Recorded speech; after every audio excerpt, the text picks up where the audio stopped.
대통령실 인적 쇄신을 둘러싼 대통령실과 야당의 신경전이 치열합니다. 비서실장을 비롯한 핵심 참모들을 모두 바꿔야 한다는 요구인데요.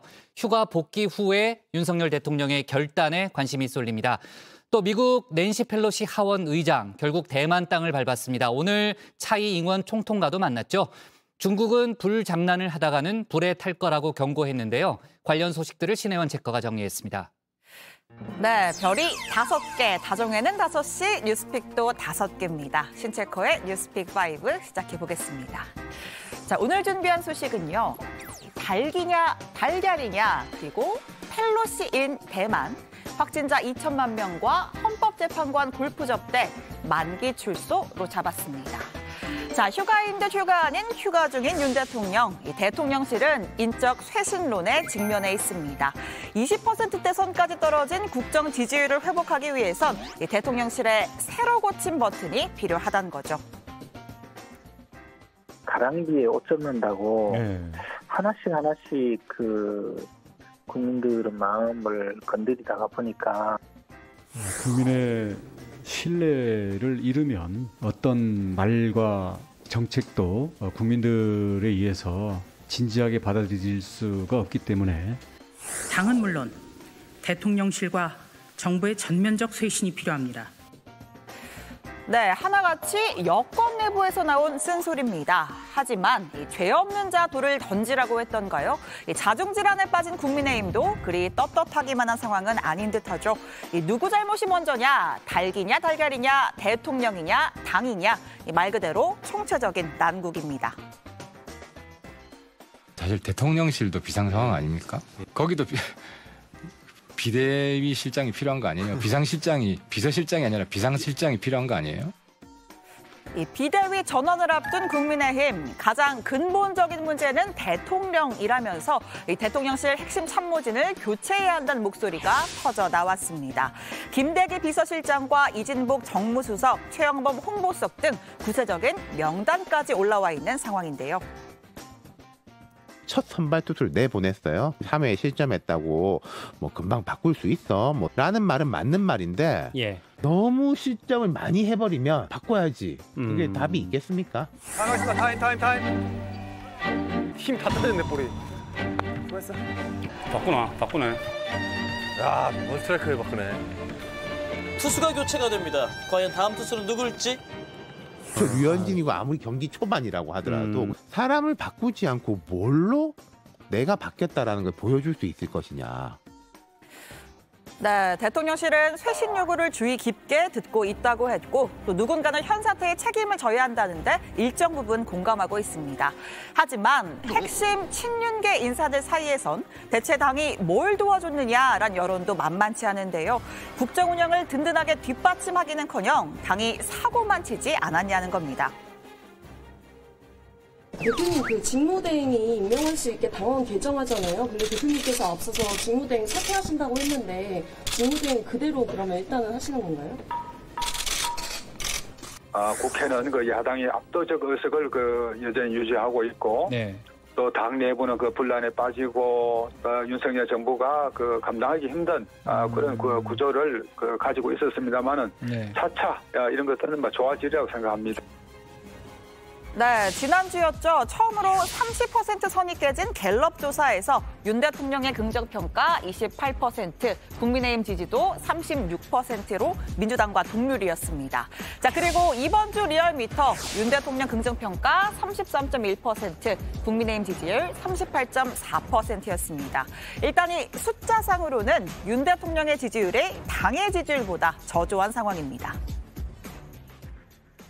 민주당 별로 한 건 없는 것 같은데 많이 높아졌습니다. 감사하죠. 정당 지지율, 국민의힘 지지율보다 대통령 지지율이 낮았다. 이거는 굉장히 심각합니다. 어떤 점에서요? 국민의힘을 지지하는 분들조차도 대통령이 못하고 있다. 이렇게 평가한다는 거 아닙니까? 자, 악재가 또 있습니다. 최근 정치권 안팎에서 건진 법사가 윤석열 대통령 부부의 친분을 사칭해 이권에 개입했다는 의혹이 담긴 소위 지라시가 돌았습니다. 건진 법사, 대선 당시 무속인 논란으로 윤 대통령을 곤혹스럽게 했던 인물인데요. 관련해 대통령실 관계자는 대통령실과의 친분을 과시한다든지 이권에 개입하는 듯한 행위가 인지되면 공직기관 비서관실에서 관련 예방 조치를 취한다고 설명했습니다. 민간일지라도 공무원의 범죄 내지 비위 의혹과 관련된 경우 참고인 자격으로 조사할 수 있다는 설명입니다. 법사도 처음부터 대통령 선거 때부터 말씀이 있었잖아요. 윤석열 대통령한테 가장 큰 장애 요인이다. 이러한 말이 나오기 전에 사전에 잘 관리를 해야 되고 MB 때 기왕 배웠으면은 그러한 친척이나 여러 가지 주변 비리가 있는 것은 MB처럼 과감하게 처벌을 하는 것이 좋다.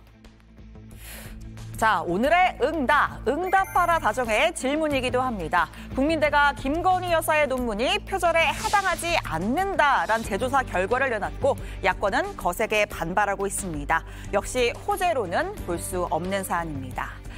반전이 필요합니다. 위기 상황을 타개할 터닝포인트로 8.15 광복절 그리고 8.17 취임 100일 두 날이 꼽힙니다.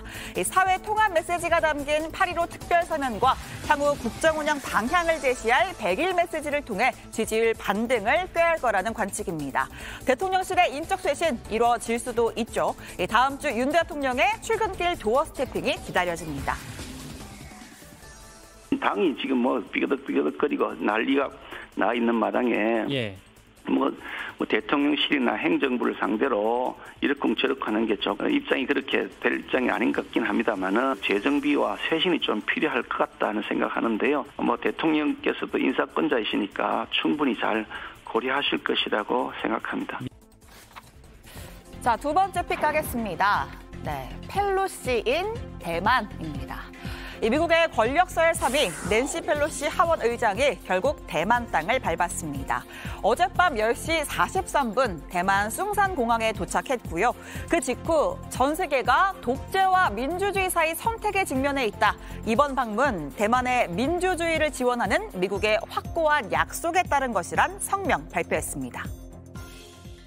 펠로시 의장 일행을 태운 차량이 숙소로 향하자 시민들은 환호했습니다. 대만 초고층 빌딩 101타워 전광판에도 환영 문구가 새겨졌습니다. 谢谢美国这个众议院裴洛西就是不畏中国的威胁，然后还愿意来到台湾支持台湾人对民主自由的坚持。 네, 동시에 공개한 워싱턴 포스트 기고문에서는 중국 시진핑 주석을 직접 겨냥했습니다. 중국이 대만에 대한 무력 통일을 준비하면서 대만 민주주의가 위협받고 있고 특히 홍콩 사태와 티베트, 신장의 인권 탄압 문제를 거론하면서 시진핑 주석이 인권과 법치를 무시하고 있다고 비난했습니다. 다만 대만의 자유와 민주주의를 보호하는 것과 하나의 중국 원칙을 지지하는 건 별개라고 선을 그었습니다. 대만 방문, 중국의 주권을 침해한 건 아니라는 반박인 셈입니다. With its self-defense. But again, there's no reason for this to erupt into conflict. There's no change to our policy. This is absolutely consistent with it. 자, 오늘 차이잉원 대만 총통과도 만났습니다. 차이 총통은 이 펠로시 의장을 대만의 친구라고 칭하며 명예훈장도 수여했습니다. 외국인에게 주는 대만 최고 등급의 훈장입니다. With the Taiwan Relations Act, America made a bedrock promise to always stand with Taiwan, because solidarity with Taiwan is crucial. 面对持续且刻意升高的军事威胁，台湾不会退缩，会坚定维护国家主权，坚守民主的防线。 자, 중국은 거세게 반발했습니다. 펠로시 의장이 대만에 도착한 어젯밤 늦은 시간 당장 주중 미국 대사를 초치했습니다. 예의그 불장난 발언을 반복하면서 행위의 성질이 극도로 악랄하다. 불장난을 하면 반드시 불에 타서 죽는다고 경고했습니다. 习近平主席同拜登总统通电话时强调，玩火必自焚。 中方正严阵以待，中国人民解放军绝不会。 대만을 둘러싸는 형태의 대대적 군사훈련도 예고했습니다. 이르면 오늘 저녁부터 대만 인근 해역과 공역에서 군사훈련, 실탄 사격훈련을 실시한다고 합니다. 뿐만 아니라 경제보복도 시작됐는데요. 건축 자재로 쓰이는 천연모래 수출을 금지하고 대만산 과일, 냉동 생선 등에 대한 수입을 중단시켰습니다. 자, 중국과 펠로시 의장 사이의 악연 생각보다 역사가 더 깊은데요. 대중군 강경파로 꼽히는 펠로시 의장 1991년 하원의원 신분으로 베이징을 방문해서天安문 광장에서天安문 사태 희생자를 추모하는 돌발 시위를 벌였습니다. 최근엔 신장 위구르 인권 탄압을 이유로 베이징 동계올림픽 보이콧을 주장하는 등 수십 년 동안 중국이 민감해하는 인권 문제에 강한 목소리를 내왔습니다. 하필 시진핑 주석은 역대 어느 지도자보다 대만 통일의 진심이죠. 강대강이 맞붙은 형국입니다. 미중 갈등의 실타래 여러모로 더더욱 꼬여만 가고 있습니다. 네, 오늘의 세 번째 픽입니다. 확진자 2천만 명입니다. 네, 오늘도 12만 명에 육박하는 확진자가 나오면서 우리나라 누적 확진자 수가 2천만 명 넘어섰습니다. 국민 5명 가운데 2명이 감염됐거나 된 적이 있는 겁니다. 처음 1,000만 명까지는 2년 2개월, 그다음 1,000만 명까지는 단 4개월이 걸렸는데요. 전파력이 강한 변이로 인해 짧은 시간 안에 확진자가 폭증한 겁니다. 중증과 사망 피해를 최소화하도록 우리의 의료 체계는 충분한 준비가 되어 있습니다. 오늘 기준으로 준비된 코로나19 전담 병상은 6,210개로 하루 확진자 15만 명 수준까지 무리 없이 대응할 수가 있습니다. 국가감염병 대응위 자문위원이죠. 정재훈 교수는 이번 주와 다음 주 사이 유행의 정점이 지날 거고 유행 규모는 당초 예상보다 절반 아래가 될 걸로 보인다고 했습니다. 다만 아쉽게도 그 다음 유행이 필연적이라고 했는데요. 유행이 3개월에서 6개월 주기를 가지고 반복될 수 있고 때문에 그 어느 때보다 지속 가능한 방역과 일상의 조화가 절실하다고 말했습니다. 자, 네 번째 픽이죠. 헌법재판관 골프 접대입니다.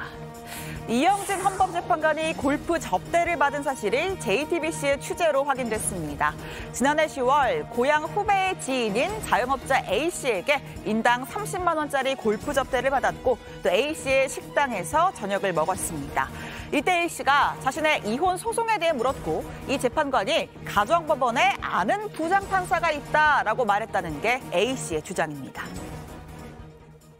가정법원에 자기가 아는 부장판사가 있어. 내가 들어보니 참 딱하네. 도와줄게. 이 재판관은 골프를 치고 밥을 먹은 사실은 인정했습니다. 생각이 짧았고 부끄럽고 죄송하다라고 했죠. 직무 연관성이 인정될 경우 김영란법 위반으로 과태료 처분을 받게 됩니다. 다만 재판을 도와주겠다고 말한 적도 또 도와준 적도 없다. 재판 개입 의혹은 전면 부인했는데요. 또 A씨가 자신의 변호사를 통해 보냈다고 주장하는 500만 원과 골프 의료에 대해서도 금시초문이라고 반박을 했습니다.